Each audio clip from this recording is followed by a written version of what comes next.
thinks more highly than I do of the patriotism as well as the abilities of the very honorable gentleman who have just addressed the House. But different men often see the same subject in different lights. And therefore I hope it will not be thought disrespectful to those gentlemen if entertaining, as I do, opinions of a character very opposite to theirs, I should speak forth my opinions freely and without reserve. They called him the Son of Thunder, the trumpet of the Revolution. Patrick Henry could hold his audiences spellbound. Just for entertainment, people would come from miles around, simply to hear him argue a court case. Unparalleled in vocal expression and dramatic gestures, it was said he had an extraordinarily animated face. So when he took the floor in 1775 at the Virginia House of Burgesses, in order to argue in favor of arming the colony for the inevitable war with England, the discussion became anything but ordinary. His speech, as recorded in Give Me Liberty by David Vaughan. This is no time for ceremony. The question before the House is one of awful moment to this country. For my own part, I consider it as nothing less than a question of freedom or slavery. And in proportion to the magnitude of the subject, ought to be the freedom of the debate. It is only in this way that we can hope to arrive at truth and fulfill the great responsibility which we hold to God and our country.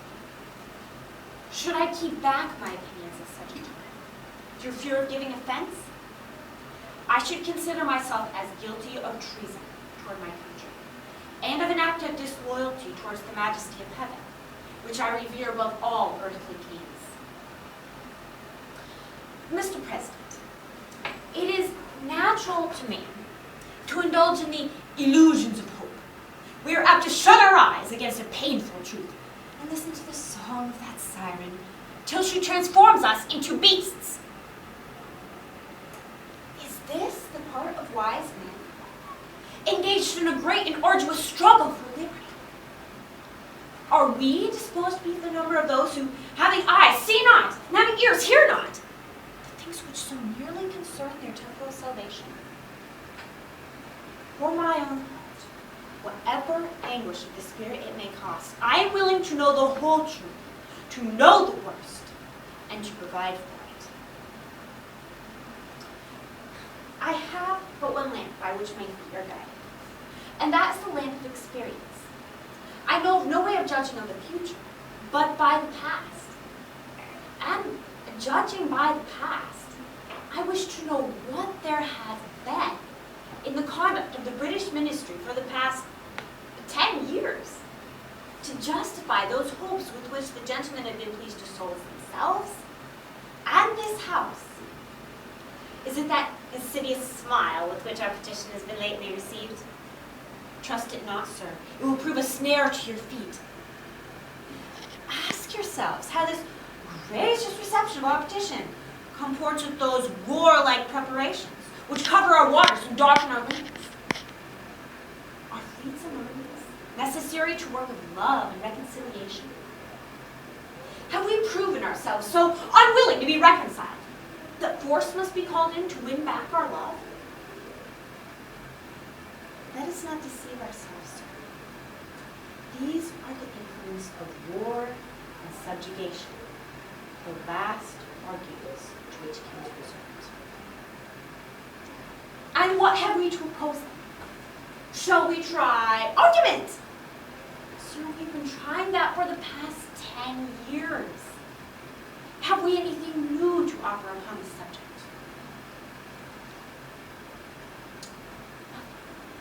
We have held the subject up in every light of which he is capable, but it has all been in vain.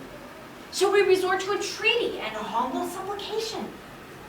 What terms shall we find which have not already been exhausted?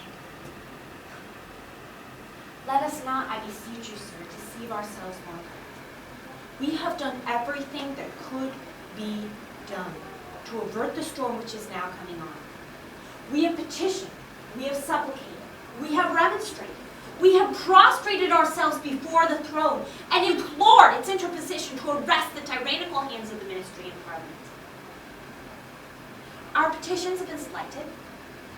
Our remonstrances have produced additional violence and insult.